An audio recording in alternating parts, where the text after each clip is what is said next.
যেহেতু বাংলাদেশের আপামর জনগণ দীর্ঘ আন্দোলন সংগ্রামের মধ্য দিয়ে এই ভূখণ্ডে স্বাধীনতার ঘোষণাপত্রে বিবৃত সাম্য, মানবিক মর্যাদা, সামাজিক সুবিচারের ভিত্তিতে উদার গণতান্ত্রিক রাষ্ট্র বিনির্মাণের আকাঙ্ক্ষাকে বাস্তবায়নের জন্য সর্বোচ্চ ত্যাগ স্বীকার করেছে এবং যেহেতু স্বাধীন বাংলাদেশের 1972 সালের সংবিধান প্রণয়ন পদ্ধতি এর কাঠামোগত দুর্বলতা ও অপপ্রয়োগের ফলে স্বাধীনতা পরবর্তী আওয়ামী লীগ সরকার মুক্তিযুদ্ধের জন আকাঙ্ক্ষা পূরণে ব্যর্থ হয়েছিল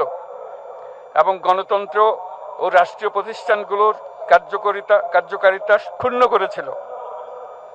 এবং যেহেতু স্বাধীনতা পরবর্তী আওয়ামী লীগ সরকার স্বাধীনতার মূল মন্ত্র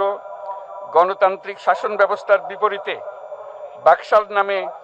সাংবিধানিকভাবে একদলীয় শাসন ব্যবস্থা কায়েম করে